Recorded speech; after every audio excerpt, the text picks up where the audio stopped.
Star news live. देखिए, आपके दोनों सवालों का एक ही जवाब है कि हमारा गठबंधन सीटों के लिए नहीं हुआ है। हमारा गठबंधन एक बड़े उद्देश्य के लिए हुआ है।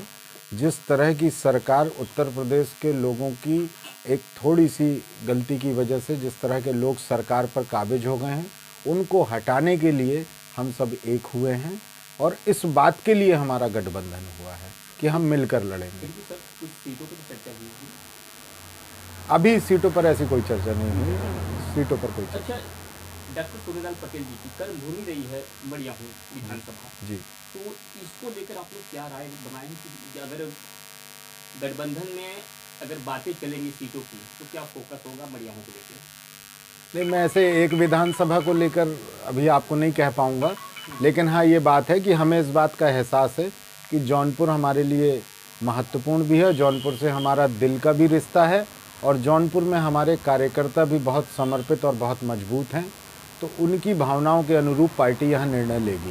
आपको क्या लगता है समाजवादी पार्टी और अपना दल कमेरावादी जी जो गठबंधन है 2022 में सरकार बनाने में सफल होंगे, और अगर होंगे तो कितनी सीटें आने की संभावना लग रही है जो अभी का माहौल जो है? देखिए, सीटों पर तो बहुत ज़्यादा अभी मैं नहीं कह पाऊँगा आपसे, लेकिन हम सारे लोग मिलकर सरकार में आ रहे हैं। इसका प्रमाण आप खुद देख रहे हैं कि इतने बजे रात में भी लोग अपने घरों से बाहर जाकर अलाव जलाकर इतनी ठंड में हमारे नेताओं का, गठबंधन के नेताओं का, सम्माननीय अखिलेश यादव जी का इंतज़ार कर रहे हैं। उनके सम्मान में सड़कों पर बैठे हैं, उनका स्वागत कर रहे हैं और हमें तो लोग सीधे मिलकर ये आश्वासन दे रहे हैं, ये हमको प्रॉमिस कर रहे हैं कि आप चिंता मत करिए, इस बार सरकार आपकी होगी और इस बार मुख्यमंत्री अखिलेश यादव जी होंगे।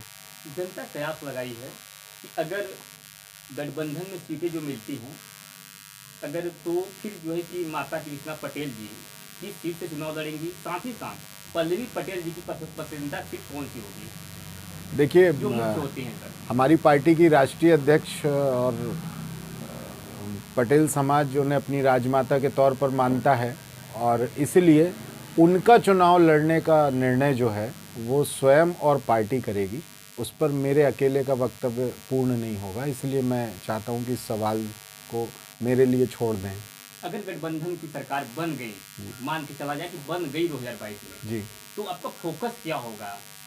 कमेरावादी पार्टी? हमारा फोकस होगा, हम मूलतः गांव, गरीब, किसान, पिछड़ों की, किसानों की पार्टी हैं, कमेरा समाज की पार्टी हैं। हमारी सारी मांगें, हमारी सारे मुद्दे वो मुद्दे हैं जो उस मेहनतकश इंसान की ज़िंदगी को और आसान बनाते हों। जो आदमी अपने श्रम से पूंजी का सृजन करता है और उसके पसीने, उसकी मेहनत और उसकी श्रम की कमाई को कोई लूट कर धनाढ्य बन जाता है।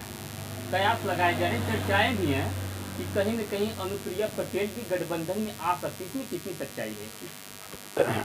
अगर ऐसा आप कह रहे हैं, वैसे मुझे तो नहीं मालूम था, लेकिन आप कह रहे हैं तो मैं उनका बहुत स्वागत करता हूं कि वो रात का भी इंतज़ार ना करें और अभी आ जाएं, और आपको ये आश्वस्त करता हूं कि बहुत जल्दी वो अपने घर वापस आएंगी। आपको भी लगता है? लगता नहीं, मैं आपको आश्वस्त कर रहा हूं कि हम उनका घर हैं, हम उनका परिवार हैं। वो किन्हीं कारणों से हमसे नाराज़ होकर छोड़कर घर चली गई हैं, जल्दी लौटेंगी, अपने घर वापस आएंगी। अब वो उस समय को सन में और अंकों में मत बांधिए, लेकिन मेरा उनका रिश्ता इतना खूबसूरत और रेशम की तरह मुलायम है, इससे ज़्यादा मुझसे कुछ बुलवाइए मत। बस मैं ये कह रहा हूँ बहुत जल्दी वो अपने घर वापस आएंगी। धन्यवाद। बहुत